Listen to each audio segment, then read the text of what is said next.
There's a building sitting right on the edge of the Potomac River in Washington, D.C., that has carried one name for over 60 years. A name that was written into law. A name that was placed there by Congress itself, as a tribute to a president who was taken from the world far too soon. And for 6 decades, nobody dared touch it. Until now.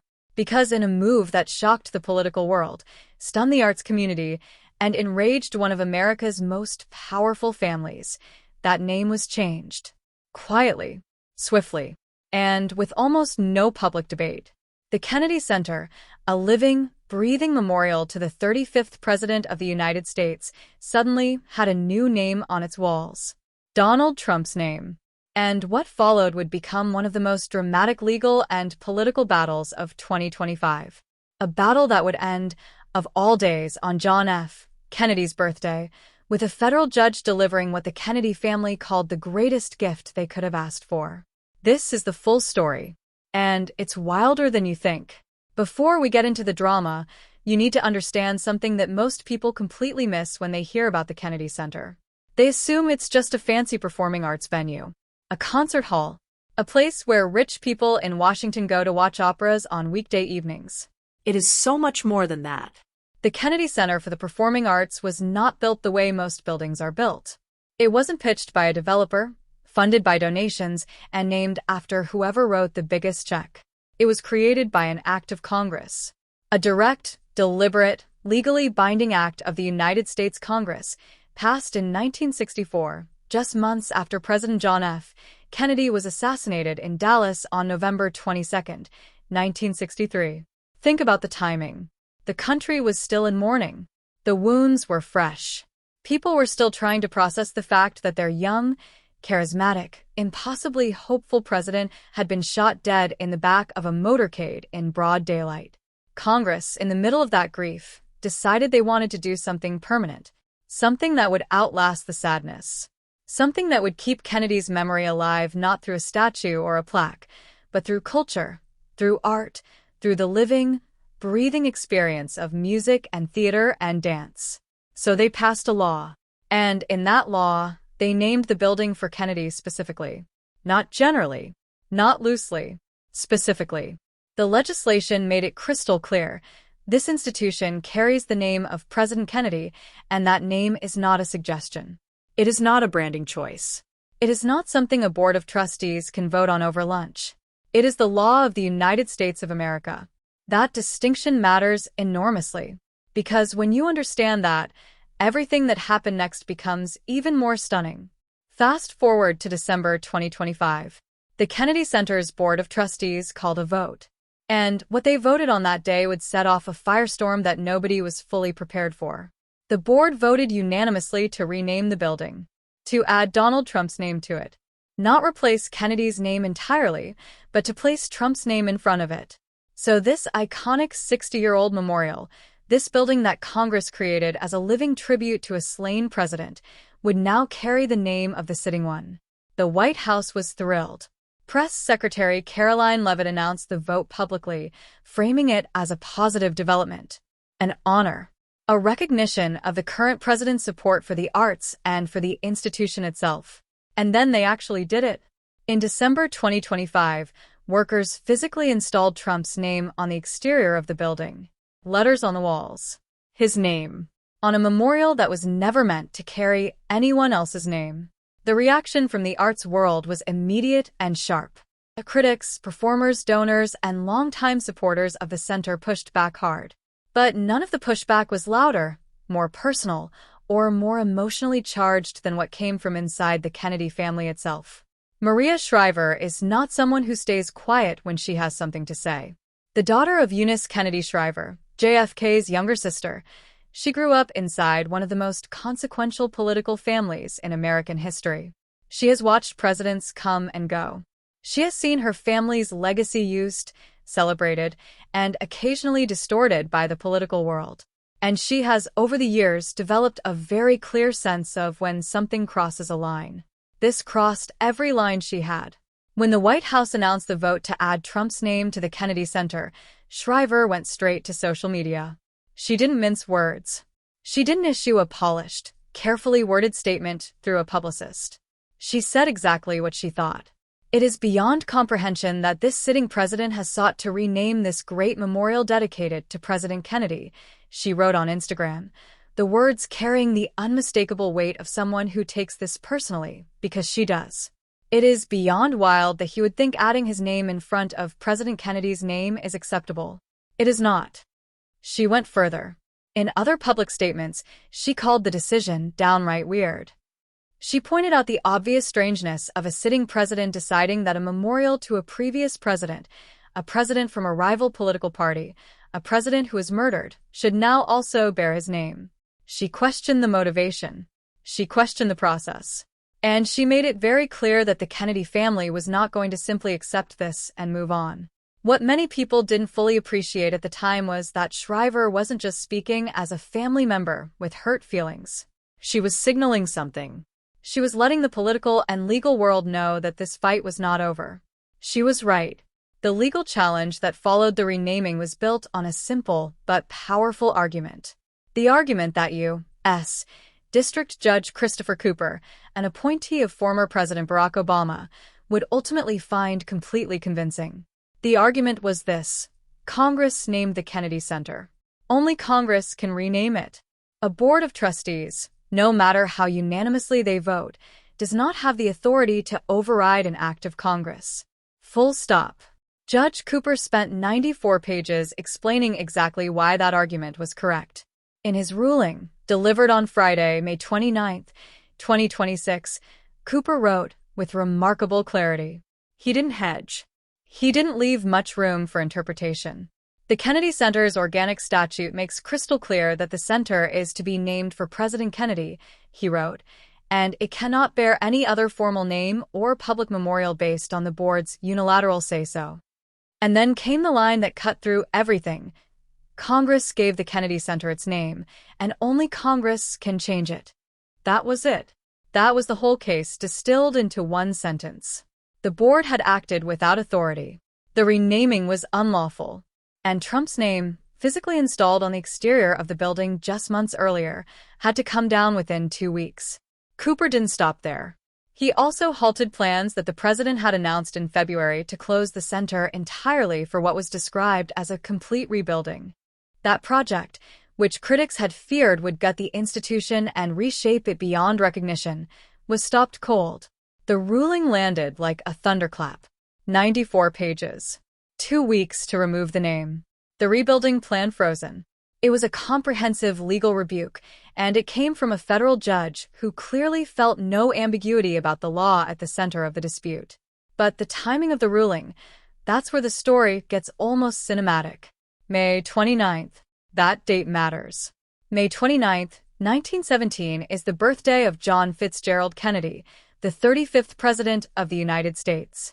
And May 29th, 2026, the day Judge Cooper issued his ruling, would have been Kennedy's 109th birthday. Nobody planned this. Nobody coordinated the legal calendar to land on this specific date as some kind of symbolic gesture. It just happened. And the coincidence was so striking, so perfectly timed, that it felt like something out of a screenplay that a studio executive would reject for being too on the nose. Maria Shriver felt it immediately. When the ruling came down, she went to social media, the same place she had gone months earlier to express her outrage, and this time, the tone was different. This time, there was something that felt like relief, like vindication, like the particular satisfaction of watching something that felt deeply wrong get corrected. An appropriate birthday present on my uncle's birthday today, she wrote, the words simple and direct in the way that genuinely emotional statements often are. She didn't pretend the fight was over. She's too smart and too experienced in the world of politics to believe that any ruling is the final word when powerful interests are on the other side. I know they'll probably appeal and the story isn't over, she acknowledged. But then she said what the moment deserved. For today, let's celebrate a great birthday gift. It was one of the more quietly powerful political moments of the year. A woman whose uncle was assassinated before she was old enough to know him. A memorial that Congress built in his honor. A legal ruling that restored his name to that memorial. All of it landing on the day he would have turned 109 years old. If you were writing fiction, your editor would tell you to change it. It's too neat. Too perfect. But that's what actually happened. Donald Trump does not take losses quietly. Anyone who has followed his career for more than 5 minutes knows this. And a federal judge ordering his name removed from a building he had made a very public point of putting his name on, was not something he was going to absorb in silence. He took to Truth Social within hours of the ruling. And the post he wrote was classic Trump. Long, combative, personally aggrieved, and ultimately revealing about what his next move might be. He went after what he called the radical left Democrats, framing the ruling as political obstruction rather than a legal defeat. He argued that opponents care more about opposing him than about saving what he described as a dying performing arts institution. He pointed out, not entirely inaccurately, that performing arts centers across the country struggle financially. But then he said something that suggested he might actually be willing to walk away from the fight entirely, on his own terms. "We're going to be working with Congress to transfer this failing institution back to them so they can make a determination as to what to do with it," he wrote. The framing was defiant. He wasn't backing down. He was choosing not to bother, but the practical meaning was clear. If Congress controls the building, and Congress decides what happens to it, then the whole question of renaming it goes back to a legislative body where it would face an entirely different set of political obstacles. He closed the post with a phrase that stuck in people's minds. "Unless I am free to do what I do better than anyone else, bring this institution back, physically, financially, and artistically, I have no interest in continuing what could only be a hopeless journey into Never Never Land." Never Never Land. A reference to the place where people never grow up, where reality doesn't apply, where things don't work the way they're supposed to. It's a striking choice of words from a president responding to a federal judge's ruling. But it also tells you something about how Trump sees this situation, not as a legal defeat to be appealed through normal channels, but as a political theater piece where he gets to decide whether the show is worth putting on. The appeal that Shriver predicted almost certainly is coming.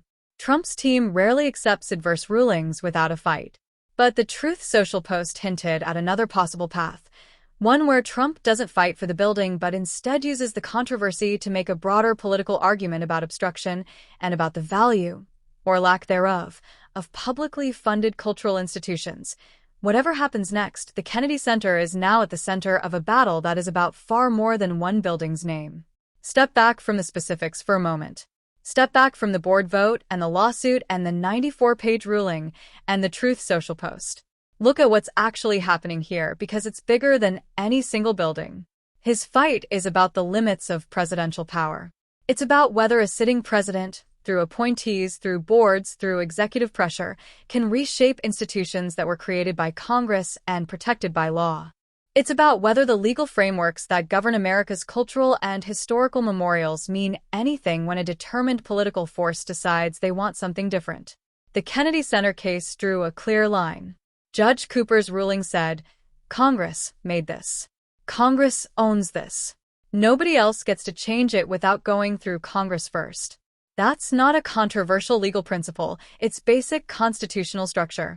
But in the current political environment, even basic constitutional structure has become a battlefield. There's also something deeper running through this story. Something about memory and legacy, and who gets to decide how history is honored. John F. Kennedy has been dead for over 60 years. He was president for less than 3 years. He never got to finish what he started, never got to see where his vision for America would lead, never got to grow old. What he got, instead, was a memorial. A building on the Potomac where people come to experience art and music and theater, the things he believed in, the things he championed, the things that he thought made a society worth building. That memorial was never meant to be a political football. It was meant to be outside of politics, above the daily combat.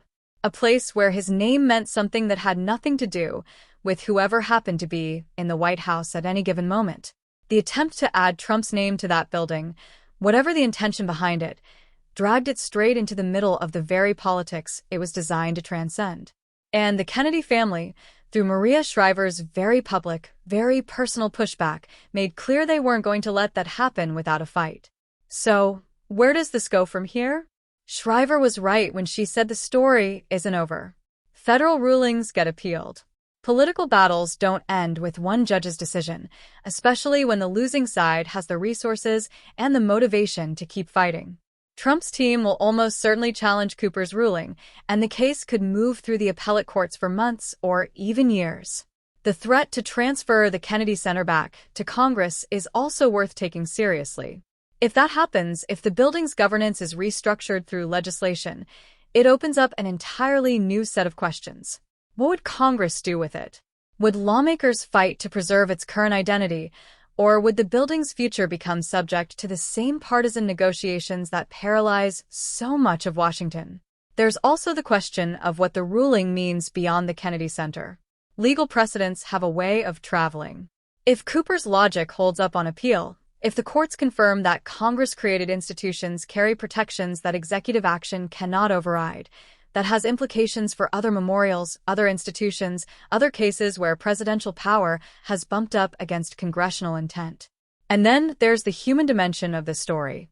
Maria Shriver, still carrying the legacy of a family that has given more to American public life than almost any other, standing up and saying, "This is not acceptable." Not in the polished, choreographed language of a political campaign, but in the raw, direct words of someone who actually knew the people being memorialized. Someone for whom these names are not history, they're family. That matters. In a political environment where everything is processed through spin and strategy and messaging, there's something genuinely different about a person saying, "This is my uncle's birthday. This building was built for him. And today, at least, his name is back where it belongs." On May 29, 2026, a federal judge issued a 94-page ruling and ordered Donald Trump's name removed from the Kennedy Center. It happened on JFK's 109th birthday. Maria Shriver called it the greatest birthday gift. Trump called it Never Never Land and threatened to hand the whole building back to Congress. But here's what all of it actually tells us. America is in the middle of a deep, ongoing argument about power, about who has it, who's supposed to have it, and what happens when someone decides the rules don't apply to them. The Kennedy Center became a symbol of that argument almost by accident. A building with a name written into law. A family that refused to stay quiet. A judge who read the statute and found it crystal clear. The name is coming off the walls. For now. Whether it stays off, whether the courts uphold the ruling, whether Congress gets involved, whether this becomes a years-long legal saga, is genuinely unknown. But what is known is this. 60 years after Congress created a memorial for a president who was taken too soon, that memorial is still standing, still performing, still carrying his name. And on what would have been his 109th birthday, the law did exactly what it was written to do. That's not nothing. In a moment when so much feels uncertain, when so many institutions feel fragile, when so many rules seem to bend for the right amount of pressure, a 94-page ruling that says Congress made this, and only Congress can change it, is a reminder that the structure still holds. At least today it held. And somewhere, Maria Shriver is celebrating her uncle's birthday with something that feels, for one day at least, like justice.